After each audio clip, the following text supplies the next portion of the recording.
Well, good evening, ladies and gentlemen, and distinguished guests, and of course I acknowledge His Holiness the Dalai Lama. You might be surprised to learn that for a senator who has been advocating for Tibet in the entirety of his 14 years as a senator, this is the first West Australian Tibetan community I have ever been to. And when I was sitting down thinking about that, how can that be? The last event that I was invited to, my car actually broke down in Perth's northern suburbs, so there was no way that I was going to be able to get here in time. So that is the reason that this is the first event. I'm not going to make a long speech. For those of you that are interested, you can look at my speech on social media that I gave in the Australian Senate on Thursday night, which drew attention to the Chinese Communist Party's ethnic unity laws, why they are bad, what Australia must do to stand up to resist them, and why in this country they are particularly heinous. Can I just also acknowledge what I thought was a very, very strong presentation from Dr. Joshua. Honest, because we easily overlook how challenging it can be for families when they come to a country, a new country like Australia, rich with opportunity, rich with challenges, and young families with young children having to navigate themselves through all the freedoms and liberties that this country has, while also wanting to maintain very, very strong connections to language and culture. And so I think, Dr. Joshua, I think that was very, very powerful in drawing that out. But it's very, very important that people recognise that Tibetans and also non-Tibetans, that the benefit that this country gives people to speak freely, to speak loudly, to assemble, cannot be taken for granted, and it should not be underestimated as such a powerful platform.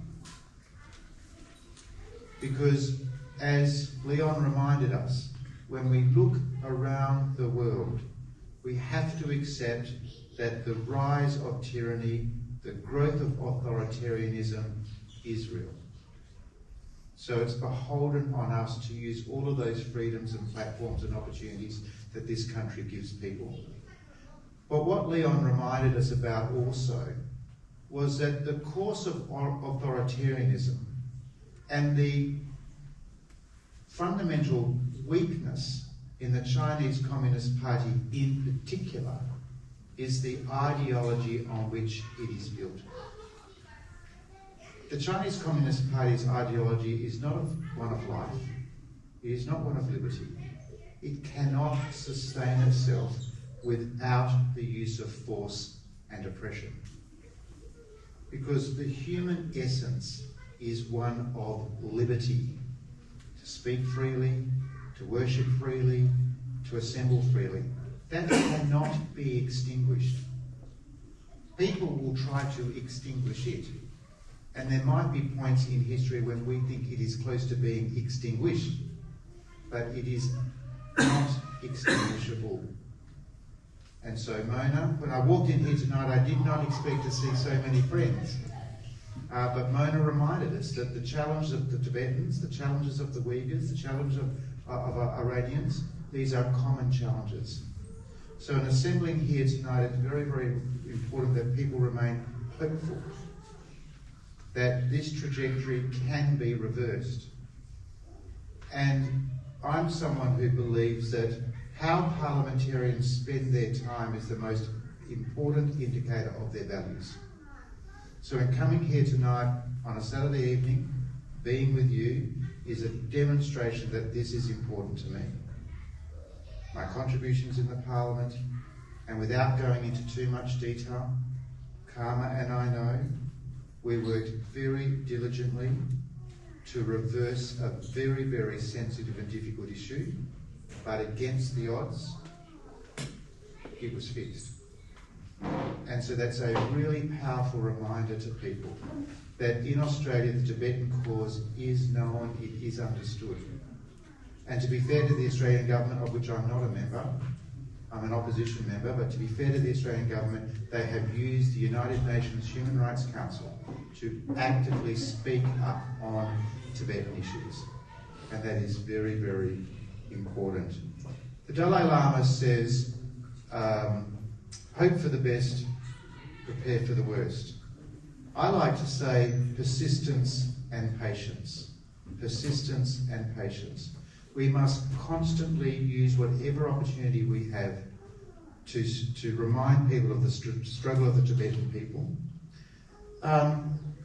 Patience in the sense that we can never be in control of all of the variables. And so it is important for us to have a degree of faith. But faith is not the same as inaction. Faith is not the same as being lazy or being idle. And that's why I think persistence in drawing out the struggle, reminding people of the struggle, coming to Canberra, senators like myself participating in community events like this are so very, very important. I am not someone who believes that the Tibetan struggle cannot be reversed. The question I get asked the most is, why do you care? Senator Smith, why do you care? You're not Tibetan. The Tibetan community in Western Australia is very small. And it's a good question.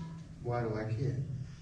The answer to that, having thought about this for a while, the answer to that's a simple one.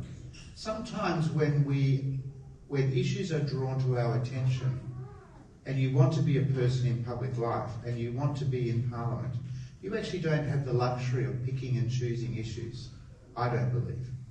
I believe that parliamentarians have a responsibility to act on issues that are drawn to their attention.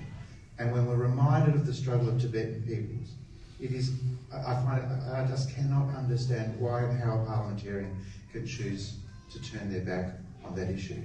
But for me, it goes a step further. In my Parliament House office, it used to be in my home. I took it to Canberra when I became a senator. And I picked it up at a second-hand shop many, many years ago, long before anyone thought I was going to be a senator. And it is that original jurists case, World Jurists Meeting Convention, which made it clear that the Chinese occupation of Tibet was illegal. I picked it up. I'd gone to UWA as a student, and so for me, the tyranny and the lack of justice in the Tibetan issue is something that has been with me for a very, very, very long time.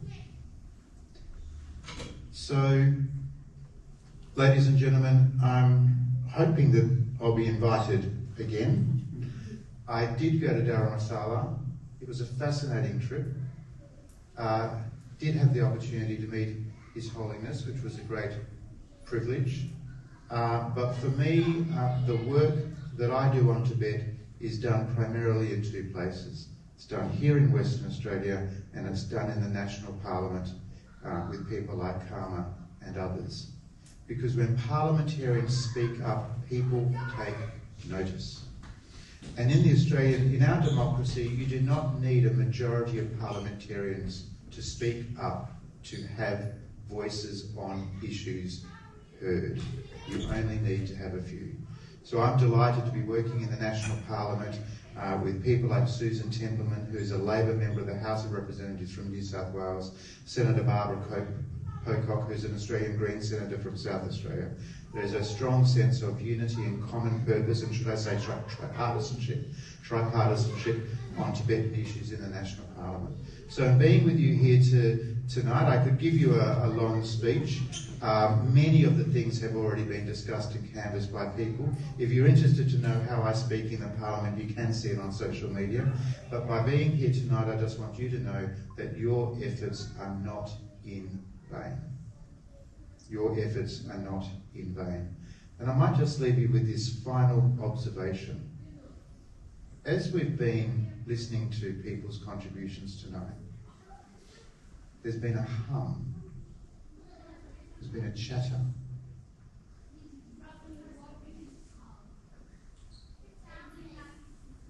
And it's the noise of children. It's the noise of children. And if you are not sure what your purpose was here tonight, if you're not sure what your purpose is, it is to make sure that these young Australians of Tibetan heritage get the best of both worlds. Thank you very much.